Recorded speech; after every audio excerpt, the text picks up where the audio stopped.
welcome again. We are here today to talk about Idaho Launch.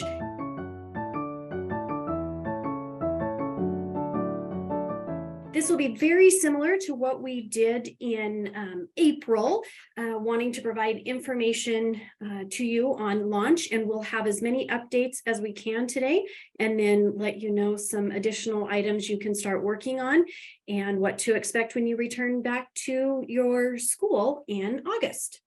All right, so today we are going to talk through ways to pay for education after high school. Specifically today, we're going to talk about Idaho Launch and helping provide money for students to stay in Idaho.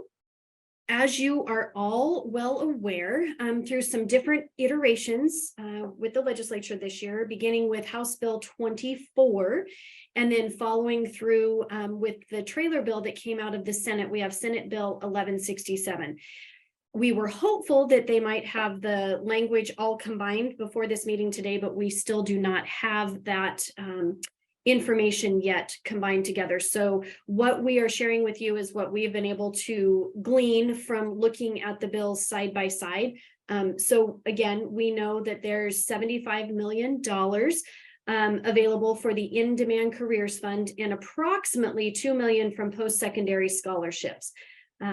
We still are anticipating between $4 to $5 million per year to operate the program. And that comes, those are all operating costs once we have a system in place, working with next steps to get things generated through Scholarship Idaho and all of that. And so, and then there's also $5 million that will be ongoing transferred to CTE to support high school programs. And then again, the money that for Opportunity Scholarship will still be there for those 4-year degree programs. So we're estimating that with the $72 million we have to be able to spend, that if everyone used the $8,000 max, we could award up to $9,000, and depending on that, we could award $9,000 to $10,000 awards per year for students. And again, the options for students with Idaho Launch include any Idaho Community College program, and then other Idaho education training providers recognized by the council that will align to those in-demand careers. And we'll talk through what that might look like here shortly. All right. So again, Idaho Launch is awards up to $8,000 per student. And to be eligible, an applicant must graduate from an Idaho high school or equivalent, be an Idaho resident, enroll in or apply to an eligible Idaho institution. They must begin enrollment by fall semester after graduation and then have completed a career pathway plan. And I'm going to go through and break down each of these requirements on the next few slides. And I believe Wendy Seacrist is also with me today, and so she may jump in with additional information as we continue forward. So how far will $8,000 stretch? So we know, for instance, if a student wants to join a commercial driver's license program, that it costs around $5,000. So potentially a student could have that program completely paid for if that's what they are choosing. We know that our 2-year institutions, and this is on average for our community colleges, costs around $3,300 a year. So launch funds could be used for the first couple of years there, depending on the programs that they're in and what those look like. We know our 4 years have cost about $7,500 for most of those trade apprenticeships that are offered. And then our 4-year institutions on average, again, for per year is close to $7,900 a year. So we do know that launch will be able to be used for 80% of the tuition and fees at eligible institutions, up to a maximum of $8,000. And then how much is available each year? So 1/2 of the initial grant award can be given out in the first year, and then subsequent years after that. However, if those programs such as CDL are less than 12 months in length, they can use the full amount that they can be awarded that first full year. We are looking at building pathways to align for advanced opportunities to Idaho Launch so that we can help students maximize benefits for our students. And I know I have taken several calls from counselors, and many of you might be on the call today, talking about what that might look like. So thank you for your interest in that. And we're working close with Brock to help align those pathways for students. So a student, we know, must graduate from an Idaho high school or equivalent. And when you look at that equivalency, aside from having an Idaho high school, that could mean a GED equivalency, a private school, or other equivalent programs as approved by state code. So it really opens the door wide for students graduating high school in Idaho. And they have to be an Idaho resident, so essentially living in Idaho. And there are state statutes that define what that looks like. And so we will be following that designation through code. It also does state in statute that in order to be applicable for the student, they must begin enrollment by fall semester after graduation. So that means in the fall after. So anything we'll be looking at, because we know some like CDL programs may start in late July, early August. So we'll be taking a look at what that looks like. But students must be enrolled in programs that start that fall session after their high school graduation. Looking at where they can use Idaho Launch dollars, they will be allowed to use them at Idaho community colleges. So any program offered through Idaho community colleges, academic and transfer degrees, CTE certificates and degrees, and workforce training programs. And then it also allows for other approved education and training providers. And those programs must be aligned to in-demand careers. So we know that there will be some programs at our 4-year degree institutions, BYU Idaho, College of Idaho, NNU, and Western Governors are included alongside BSU, ISU, U of I, LCSC. We also know that Treasure Valley Community College, the Caldwell campus, will also have programs that qualify. And then again, we've been mentioning it, private providers such as CDL schools, union training centers, etc. So there will be a wide variety of options and opportunities for students to be able to use their launch funds. All right, in April, we were talking about what it might look like for career pathway plans. And the council had a subcommittee that took a look at different opportunities, as well as we have been visiting with different school districts throughout the state. Wendy and I have gone and visited a few, and I know Sarah and Jenny have had conversations as well. And so what people have currently been doing for career pathway plans has been taken into account. What we want to see here, and you can see the word draft is put on this slide at least 3 times, because the subcommittee that met did come up with 3 recommendations that are going to be presented to the Workforce Development Council at their council meeting on June 7th. And so until those are finalized and accepted, it is draft. But I also want to make sure that that you know that don't yet quite have students go in and work on these, because there are going to be some adjustments made to Next Steps Idaho in this first section on the 3 items that students will be required to do in Next Steps. And so we will make sure that we'll have that date stamp of when they did it, so that we know that they were able to do all of the things that we're asking for. So the first thing, as students are using Next Steps, we would have them do 3 different items. We would have them do the Plan SMART assessment, which would include the reflection. We would have them do the interest profiler assessment, which includes the reflection, and then the work values assessment. If you happen to be a district that does not use Next Steps yet, we are also recommending to the council that if they complete a senior project that is aligned to career exploration, that has the different components of research, interviews, a written paper, and a presentation component, that would be an acceptable career pathway plan as well.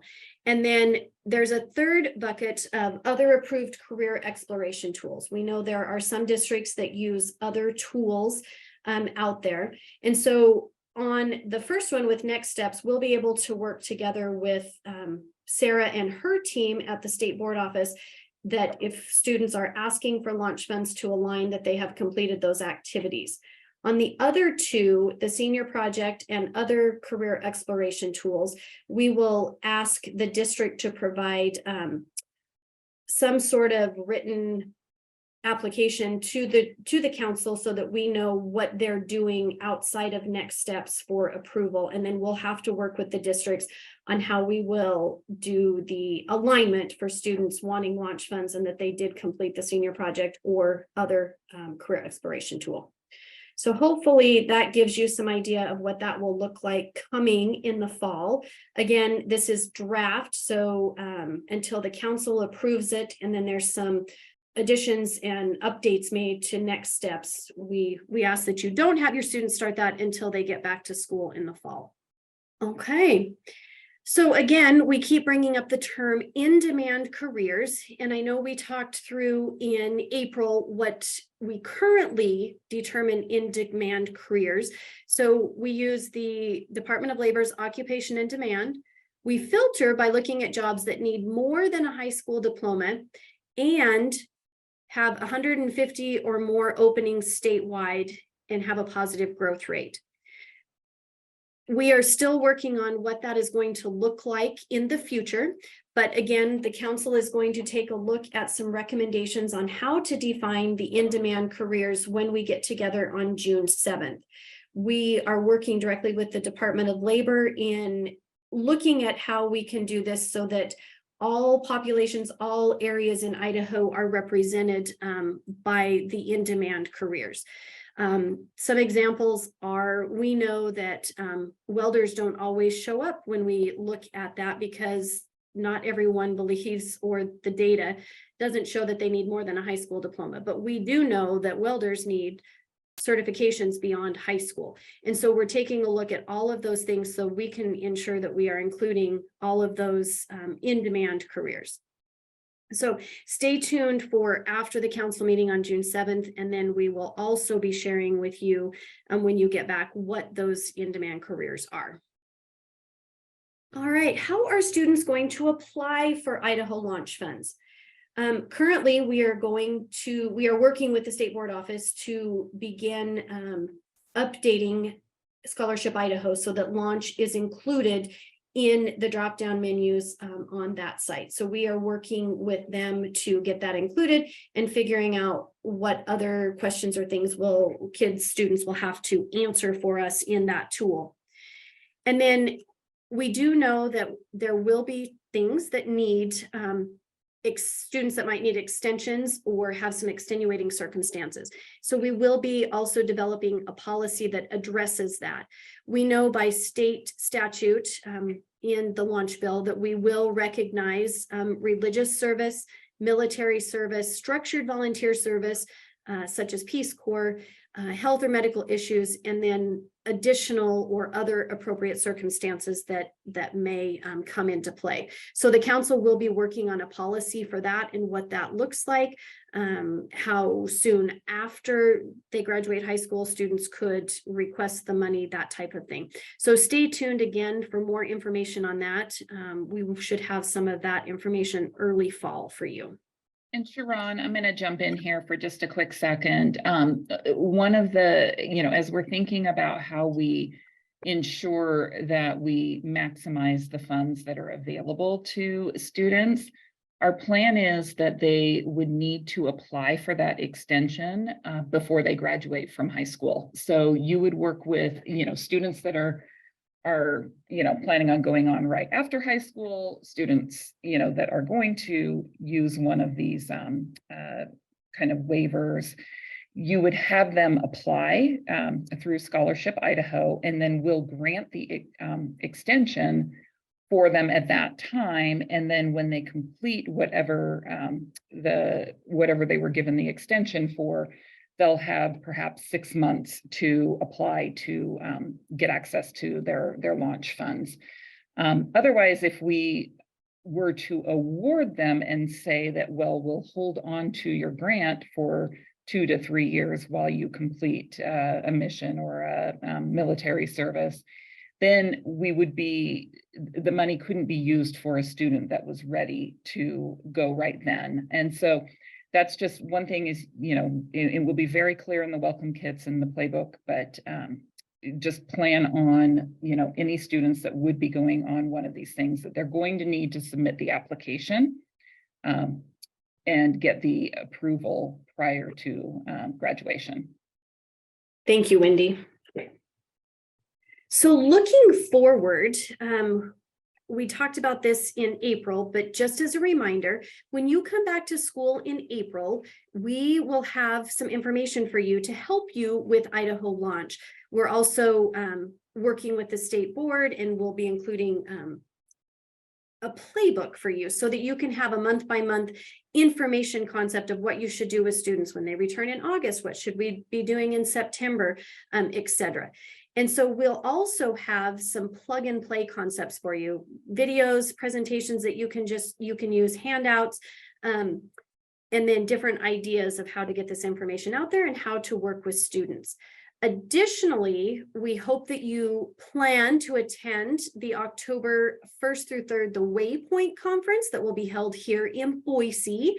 And then for more information, keep watching the Next Steps Idaho website. The Waypoint Conference, we're actually going to, we're going to be able to provide that conference with no registration fee for you. So really encourage you to be thinking and talking with your districts about attending that conference. It's going to be a very, very important opportunity to be able to work with you guys in a very connected way to make sure that you have all the information that you need. We will be working to have eligible providers at the conference so that you can receive additional details from them to be able to share with your students as well. Yes, the plan is that we'll have a kind of a trade show type of setup. Sarah, why don't you jump in and just talk about the Waypoint Conference as a whole? Sure. So yes, it will start on Sunday. There'll be a pre-conference early in the day on Sunday for those who are able to make it. And then it'll kick off at 4:30 with a meet and greet. We'll have an opening keynote at 5:30 and then a networking reception in the evening where you'll be able to meet a lot of the new providers for the Idaho Launch program. And then on days 2 and 3, there'll be different breakout sessions. We'll have information on the Idaho Launch program available each time. There'll be a business meeting in the morning with updates from the State Department, Career Technical Education, the Next Steps team, and Workforce Development Council. We're going to have an IACRO lounge available throughout so that you'll have an opportunity to meet and greet with all of the 2- and 4-year institutions in the state. We'll have some business and industry tours in the evening of the first day. And we're also bringing in some external partners to talk through the new FAFSA. So You Aspire, which is a national nonprofit organization focused on helping students matriculate through completing FAFSA and other details around college, will be there providing a number of different sessions for you as well.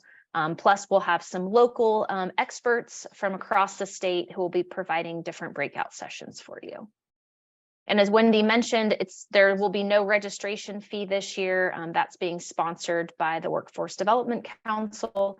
And so we'll be sending out the information hopefully early next week for all of you. And we'll also be letting all of your building administrators and superintendents know that this is a great opportunity to get caught up on some of those big changes that are coming around FAFSA and all of the new changes to the Idaho Launch program. What can you start doing now? So we have a couple suggestions here. Go ahead and bookmark on your computer, go to Next Steps Idaho and bookmark the latest section there so that you have that already bookmarked and you can keep apprised of information as new things come out. It'll be right there. have juniors at minimum. You could probably have freshmen and sophomores do this as well, but to create their Next Steps Idaho accounts, because they'll need to create accounts so that what they do once these tools are updated, they will be kept in their portfolio. Begin conversing with your administrators to ask for more class time with seniors to assist with the career activities. One thing that has come up often is that there's not a lot of time that you get with your seniors. And so perhaps now by asking for a little additional time in the fall to work with your seniors, maybe that can be built into the planning as principals are planning for the fall. And then plan forward for your fall 2023 college application activities. We know there's college application week, the month, and the applications will open October 1st. So what will you think about activities that you might be doing up to that point or once the applications open on October 1st? And again, we will be providing you ideas and things, templates, PowerPoints, etc., that you can use in that when they'll be ready for you when you get back to school. So with that, that is the information that we have for today. But now we will hang on and take any questions that you have. Or this is Maritza here with the College of Southern Idaho. For the conference, will it be open for institutions to attend as well? Yes. Sherawn, this is Pete Reese from Boise State. Hi, Pete. Yeah, thank you. This was fantastic. Really helpful for the high school grads for us. Just to get some clarity, you're also planning on continuing the adult version of Idaho Launch. Is that correct? I don't want to confuse the two things. Yes, thank you. That's a great question. Yes, so for this next year, we will have the adult launch program. I like to say Launch OG, the Launch Original program running this year. We do have money that will be again allocated beginning on July 1st for the program in its current state. And then as we are putting out the student launch, we'll be updating what the adult side looks like as well. But for this next year, yes, it is still intact. Fantastic. Thank you. So Sherawn, I'm just going to read through a couple of the questions that Wendy responded to on the chat, just to make sure everyone's aware. So there was a couple questions around, do students need to do all three or one of those Next Steps Idaho activities? And the response is you will do all three of those activities on Next Steps for a student to be eligible. And then the other question is, do students who already have Next Steps accounts have to create new ones? No, they will be able to continue to use their current Next Steps Idaho account to complete those activities in their senior year.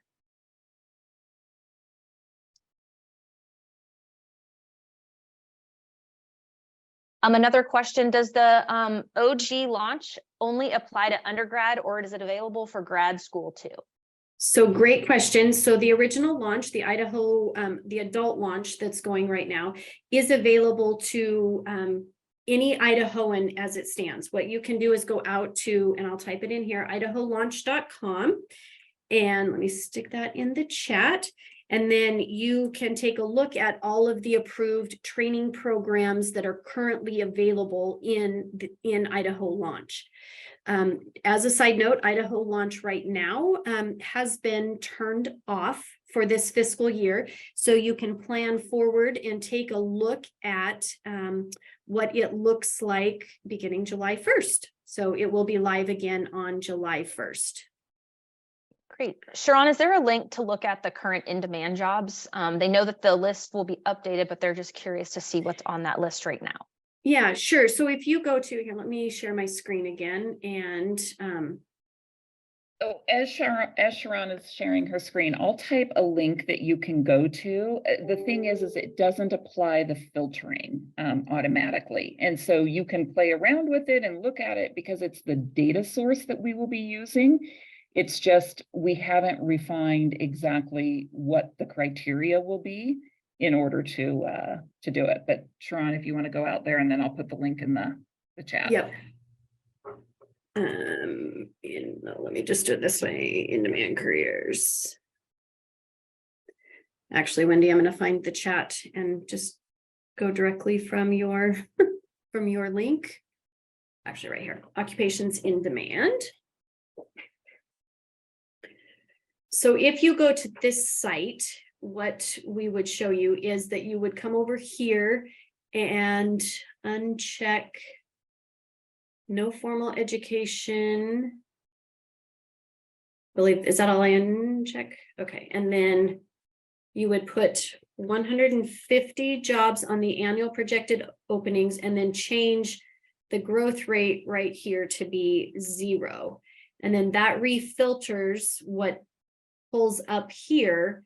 And then you can download these into a spreadsheet to take a look at. And then you can play around with that. And right now, so the data was just updated within the last week or two. So it's actually last night when I was on the site, some of the filters were missing, but it looks like they got them back up this morning.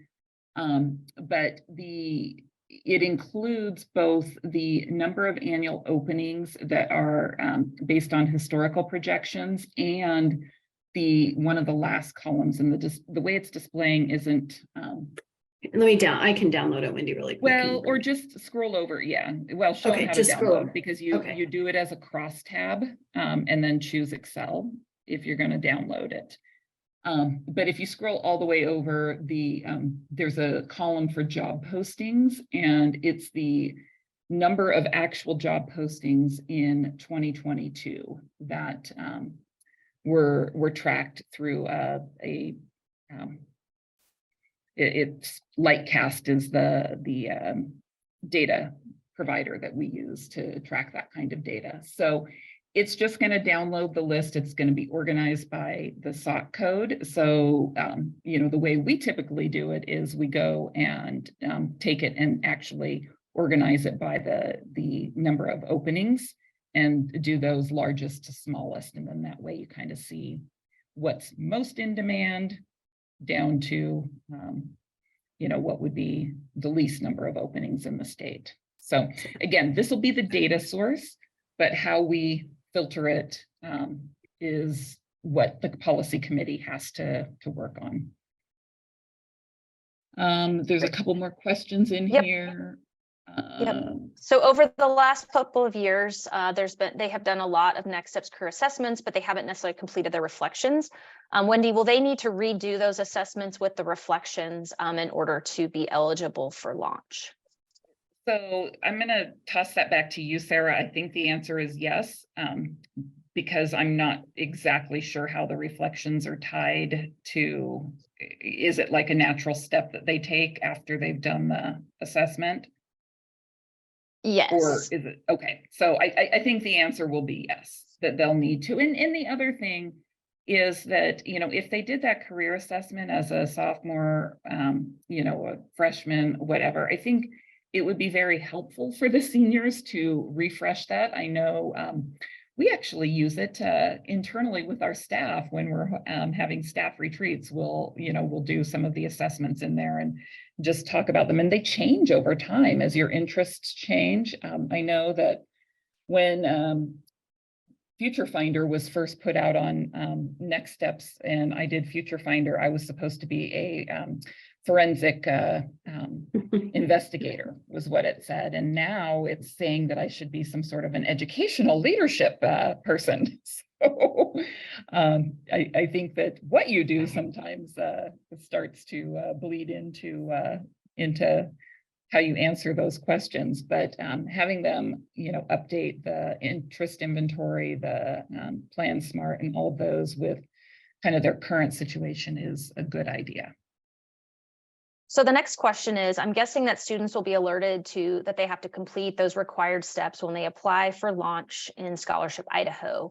And their counselors are wondering if they'll be able to track progress of steps completed in Counselor Suite Idaho. And so yes, they will be alerted in Scholarship Idaho what they'll need to do. They'll also be alerted in their Next Steps Idaho portfolio what activities they need to complete and the progress toward completing those as their eligibility steps. And it is to be determined whether or not everything will be in Counselor Suite, Idaho or not, because there is some parts of Idaho Launch in terms of final eligibility that may not be determined in Launch, but actually be determined in Workforce Development Counselor's vendor, who will be holding the individual student launch funds. Next question. There are current seniors who need to apply for their Idaho Launch funding, and their programs open up this summer at the workforce development or workforce training centers. Can they apply for those funds in July for their programs in August and September? Yes, Carrie, they can do that. I think you and I had a conversation about that earlier this month. But this would not be current year. This launch program will not start for students until those who are graduating in the class of 2024. So students graduating in 2023.